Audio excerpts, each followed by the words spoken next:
At what point in our lives do we get to decide who we are? Well, that's the person that I want to be. What makes us who we are?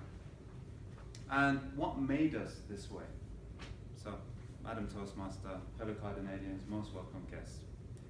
I'm going to be exploring this broad topic, hopefully within 7 minutes, and try and cover as many of the theories that impact us on how we are. So I'm going to be concentrating on 3 theories. So the first theory is I'm going to be looking at our past experiences. The second theory, I'm going to be looking at cultural conditioning. And the third element that I'm going to be looking at, the area, is informative ways of being. And I'm going to give a lot of explanation as to each of those areas. So my conclusion will be about looking at how we can change who we are, and I will have a radical twist on that theory. So I've been reading a book by James Allen, As the Man Thinketh, and in there a quote really caught my eye.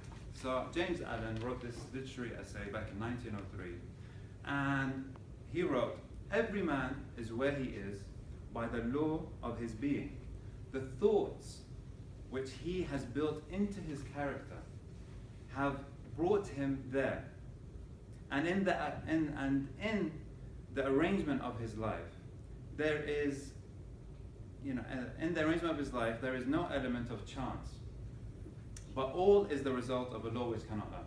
So what I understood from what he was saying is that we go through life, creating who we are by the thoughts that we put into ourselves. And these thoughts are gathered through these 3 different elements. So past experiences, your cultural conditioning, and also informative way of being. And I'll explore the first one. So the first area, past experiences. And what do I mean by past experiences? So we have a particular way of being that starts from childhood. I remember being at school, putting my hand up to answer a question in class, getting it wrong, and thinking everyone in the classroom is laughing at me. From that point onwards, I stopped putting my hand up because of fear of failing. And this is something that we do in life. We fail at something, we take on board that failure, and we say we're not going to repeat that failure. And so we set ourselves a standard throughout our lives, and we lower that standard so that we don't fail. And as we lower that standard, so we have a conflict between our expectations of what we want to achieve in life. And that conflict keeps on going. And so we become resigned to a particular way of being through our experiences and through our failures and thoughts. Cultural conditioning. So what do I mean by cultural conditioning? Dr. David Nesbitt, he's a social psychologist based at the University of Michigan, did a study on 2 sets of exchange students. So he did a study on American exchange students and studied their cognitive behavior, decision making, and Japanese students. And during the exchange program, each set of students spent a year in the respective countries.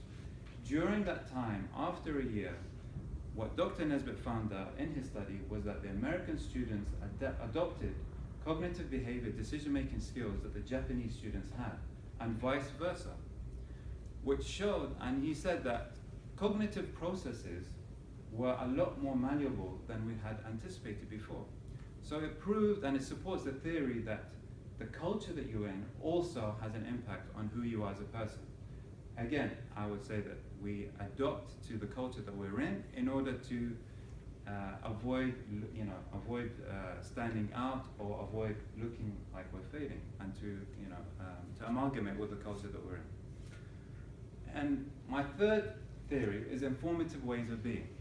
So again, in informative ways of being, we look at life and we know what we can achieve and we know what we can't. So for example, we all know how to lose weight, but do we live that life? We know that if we wanted to lose weight, we would not eat, or not eat, but we would have a diet, we would eat healthy, we would exercise.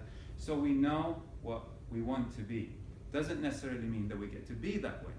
So this is the type of informative learning that also has an impact on the way that we are. For example, if someone was to ask you to run a marathon, we know that we couldn't do that because it's something that we have not done before, and it's a way of being that we formulate through informed learning. So how do we get to change the way that we are? So if we look at the way that we are, we kind of identify the person that we're being. And then we also identify the person that we want to be, or who we don't get to be in certain decisive moments. And so what we do, naturally, is we adopt self-development skills in order to be the person that we want to be in those decisive moments. So we'll take on courses, we'll come to clubs like this, we'll learn how to speak if we're not confident at speaking, or take certain things or adopt certain ways. Now, that's the traditional way. And my radical theory is that we are who we are because of the way that we live into our future. And now that might sound a bit strange. We are who we are because we live into our future. Well, let me explain. 2 weeks away from now, you've got tickets to Hawaii. You are excited.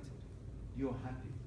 You're thinking about that white sand, the blue water, the palm trees, the air, rolling over your skin. And you're happy. In those 2 weeks, your work productivity improves, you're happy, your annoying boss doesn't annoy you anymore, and you're excited. And you're looking forward to the places you're going to be thinking about the clothes that you're going to wear, so your being and the way you are changes. Fast forward 4 weeks, and you're sitting on the beach, you're sipping your pina colada, and you're enjoying the holiday. A plane flies overhead, and you immediately remember the 2 tickets that you have flying back home, and you become sad, dejected, and you feel deflated because you're living into a future that is deflated and not where you want to be. So my suggestion and my conclusion to everyone is create a future that really inspires, moves, and touches you. And try it this week. Think of a future that you want to live into in the next 2 weeks and see how your week pans out. Madam Toastmaster.